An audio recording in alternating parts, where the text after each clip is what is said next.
2, 1. All right, so let's take a look at that. So it's gonna be second lap, hot lap, not enough grip in lap 1 as usual now in these cars, now that cheesing is dead. Let me turn this down, sorry.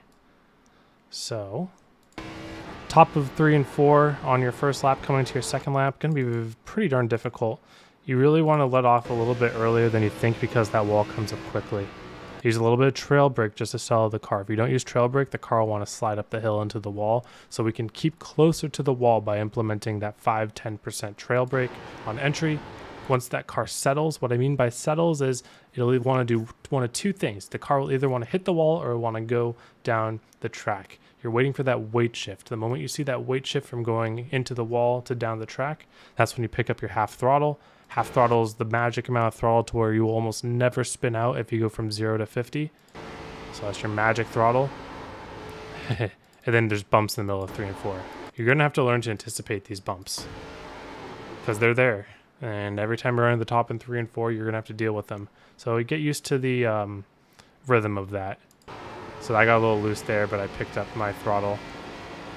It's going to get really loose on exit of 4 here. That's just how 3 and 4 top works. But it's still carrying a decent amount of speed. Okay, so I was experimenting with a lot of lines here in 1 and 2, pretty much every lane on the track and more. And this is what I found to be the most successful for me. I'm basically going from 100 to 50% throttle as the corner starts, aiming my car at the seam right here. And because I'm aiming my car at the seam, I back down my throttle. And as I approach the seam, basically right as I hit the seam, maybe a tiny bit before, but really right as I get to it, I start dragging my brake and I hold that brake until I slide halfway back up the track. Now, what does this remind you of? If your answer is Darlington 1 and 2, you are correct. It doesn't look like it, but this is what it feels like to me. I bring it down to the seam, I drag it up the track, and then I pick up partial throttle before I get to the wall. This is very important. You're not going to keep your momentum if you don't do this. It's scary. You might hit the wall, but if you practice this enough, then it'll become consistent for you. So you pick up to half throttle, because remember, half throttle, magic throttle. You'll never spin. You will never have any really ill handling if you're only under half throttle in these cars. So half throttle up the track, and luckily for us, it gets to the wall, but it starts rotating down the hill, the weight shift that we talked about, right as that happens. So as the weight shift happens, we raise our throttle to 75. You see, I'm not super smooth on the throttle. I just have stages of the throttle, and I know when to implement them. So 75% when the weight shifts, and 100% when my wheel is starting to straighten. And that's a very relative term, but there's kind of a feeling where you're like, okay, I can more or less drive this car off the right rear at this point. That's when you can go 100%. So more or less when your wheel kind of wants to be straight, you can push it on hot lap. So let's take a look at that one more time. This is going to be one of the harder corners that you deal with because it's just Darlington but harder. Yeah, pick it up, wait for the weight shift, 3/4 throttle on the weight shift, and then full throttle to drive off the right rear. And keep the car from sliding your rear tire. You want the rear tire grounded the whole time.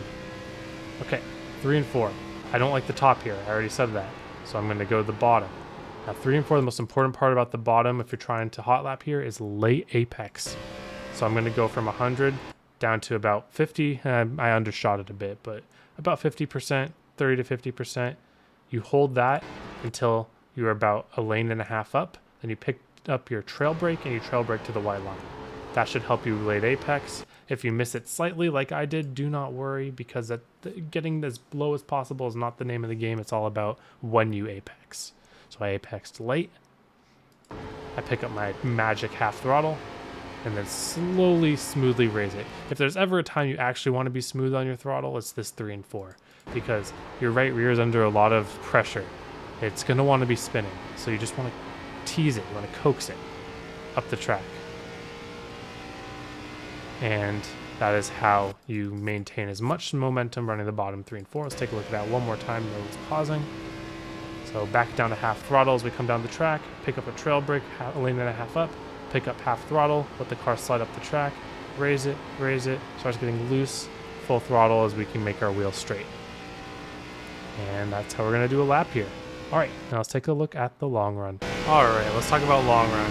So first I want to show you, I've been working on like a really stupid line for like 15 minutes, and it's just barely not good enough. I was really hoping I was onto something, because this is what Michael Conti, I think it was, used in Gen 4. Basically what he did was he just drove all the way to the bottom, then let off the gas and let the car slide to the top, and then just picked up from the top right here. It's just not quite good enough in ARCA, but it's close, and it's funny how close it is. I got it within like a couple hundredths of being viable for a hot lap. It's just so freaking inconsistent though. So yeah, that's what I wasted my last 15 minutes on. So now let's talk about long run a bit. So this is going to be a right rear burning track. Homestead, to my knowledge, has never been right rear burning in ARCA the last few times we've been there. It's always been right front. So I always told you before, get to the bottom, stay at the bottom, yada yada yada. And that's really good at saving the right front tire. But the right rear tire is the one that's burning. So how do we save the right rear tire? Well, it all comes down to not sliding it, not getting loose, keeping your car as tight as possible. And you can do that on the bottom as well. It's pretty easy. But I have a feeling that people are going to be utilizing the top one. See, that's going to wear the right rear right there. Or at least add heat. And that's not what we want. But the top, if you let it go really early and stay really high, you can kind of drive the car not as much on the right rear as on the bottom. But the way that you drive it, it's not that fast. So I think it's going to end up on top, but I still like the bottom for the beginning of the run. Especially in 3 and 4. Top in 3 and 4 is garbage, in my opinion, at Homestead. I just don't like it. I avoid it whenever I can. 64.354. So running the bottom really good. What I said before in other Homestead guides here was you want to like exit really away from the wall. That is not the case when we're trying to save the right rear. When we're trying to save the right rear, we want to use all the real estate that we have. If we don't use all the real estate that we have, then it maximizes or it hurts our chances of not sliding our tires. Because like if I hold this extra wheel here and try to keep it on the bottom, it works there. If you're able to keep your right rear under you, then it's fine to exit however you want. I'm just saying that using all of your real estate is going to be one of the ways to prevent sliding. And when you're getting back on your throttle is another big thing. Don't get straight to 100% in the middle of the corners. You want to get to about 50 to 60 right off of your trail brake. If you don't do that, if you go higher than that, that's going to really make your chances of sliding your rear increased.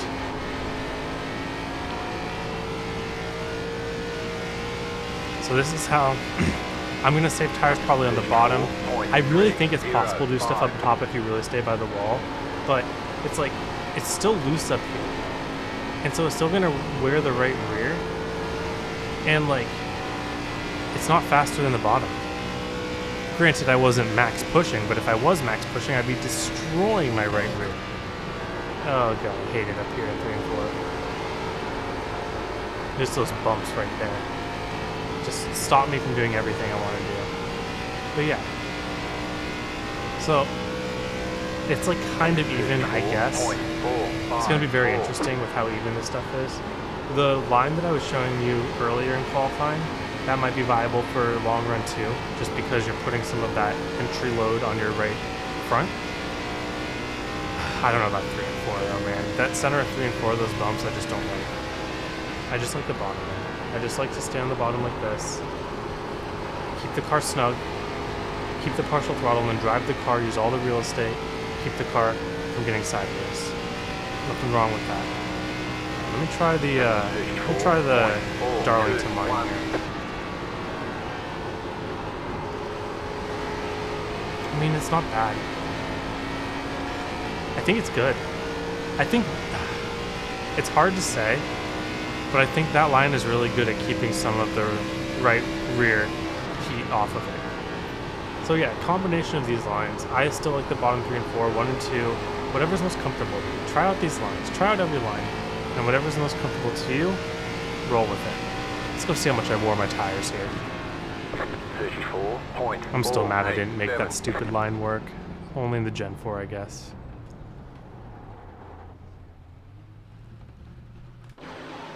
Okay, now you see 94, 93, perfect.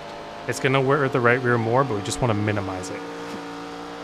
So just make sure those lines, bottom on 3 and 4, that dive bomb type of diamond, Darlington 1 and 2 type of thing in 1 and 2 of Homestead.